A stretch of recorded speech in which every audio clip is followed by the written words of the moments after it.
আলা রাসূলিহি আম্মা বা'দ। ধন্যবাদ মাননীয় সভাপতি আমাদের বিতর্কের মঞ্চে সময় করে দেওয়ার জন্য। আমার বিতর্কে বিষয়বস্তুগুলো ছাত্র রাজনীতি শিক্ষা আলোচনা খুবই করে। বিষয়টি যুক্তিসঙ্গত হওয়ার কারণে আমিও আমাদের বিপক্ষ অবস্থান করছি।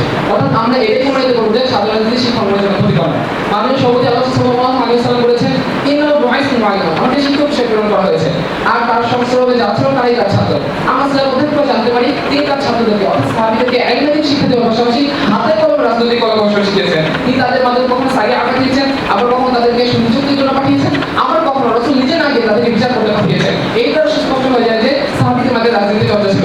আর রাসূল সাল্লাল্লাহু আলাইহি ওয়াসাল্লাম তাদেরকে রাজনীতি শিক্ষা দিয়েছেন এই জন্য যে তাদের শিক্ষা জীবনকে সফল করার জন্য। অর্থাৎ রাসূলের ইন্তেকালের পর যখন তারা রাজনীতিক ময়দানে কাজ করবে বড় ধরনের ভুল থেকে তারা বেঁচে থাকতে পারে। এই ফলস্বরূপ আমরা আলী মুআবিয়া রাদিয়াল্লাহু তাআলার মতো গ্রহণযোগ্য রাজনীতি পেয়েছি, যাদেরকে নিয়ে বর্তমান ইহুদি খ্রিস্টানরা রাজনৈতিক বিষয়ে পিএইচডি করে। এখন বিদ্যুৎপতিবঙ্গ প্রশ্ন করতে পারে যে সাহাবীরা যে রাজনীতি চর্চা করেছে তাদের কোনো সময় নেই। আমরা বলবো ইসলাম কোন যুগের সাথে সীমাবদ্ধ নয়, ইসলাম যুগের চাহিদা পূরণ করতে আমাদের আদেশ করে থাকে।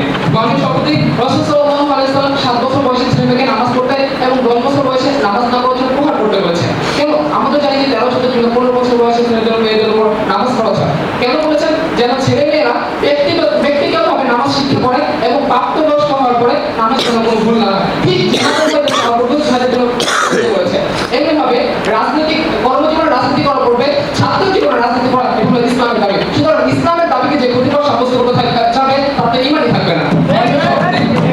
ছাত্র রাজনীতি শিক্ষকরা যেন কখনোই প্রতিপালন করতে পারে।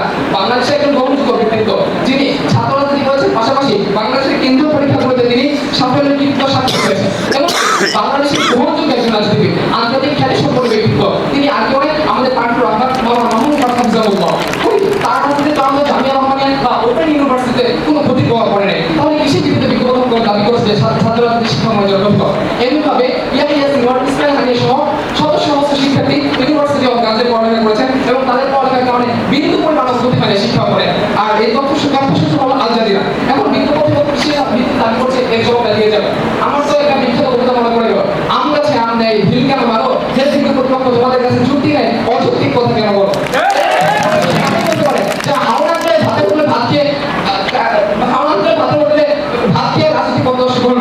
এছাড়া অন্যকে অযৌক্তিক কথা বলতে পারে না।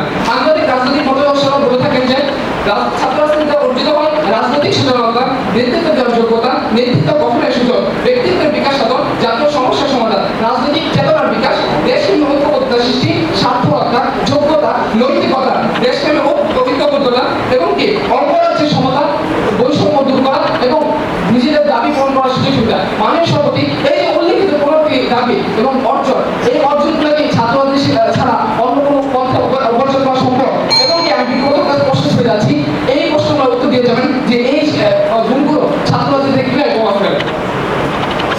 বিজ্ঞাপন পত্র একটু বলে গেল আপনার কথা কমিউনিস্ট ফাইটের সভাপতি মুজাহিদুল হক চৌধুরী তিনি বলেছেন বাংলাদেশে সুস্থ রাজনীতি না থাকার কারণে আপনার কথা হয়েছে। মাননীয় সভাপতি এখন আনার রসুনের কিছু উপকার, এখন পচা আনার খেয়ে যদি বিজ্ঞপ্তি করতে পারে আনার খাওয়া যাবে না, খাওয়া হবে না। রাজনীতি তো উপকার একটা জিনিস, ছাত্র রাজনীতি শিক্ষকরা মোটা ক্ষতিকর করে না। তারা যদি অপরাজনীতি থেকে বলছে ছাত্র রাজনীতি করে যাওয়া তাহলে তাদের চিন্তার সমস্যা। তাহলে ছাত্র রাজনীতি নাকি মিটিং মিছিলে ডাকে এর জন্য পড়ালেখা করতে হয়। আরে ভাই ছাত্র রাজনীতি কখনো বলে না ছাত্র তো ছেলে তোমরা রাজনীতি করো, তোমাদের পড়ালেখা সর্বপ্রথম, তারপর তোমরা রাজনীতি করার সময় দাও। আর তার বারো ছাত্রের কথা বলে গেল আরে ভাই ছাত্রের তো সরকারের ভিতরে পড়ে না, ছাত্র তো ঠিক আছে যে রাজনীতি করে সেই আসলে ছাত্র রাজনীতির পক্ষে। মহাসভাপতি তারা বললো যে প্রশ্ন পাশকারী ছাত্র, আরে ভাই যারা মেধাবী যারা রাজনীতি করে তাদের প্রশ্ন পাশ করা করে না।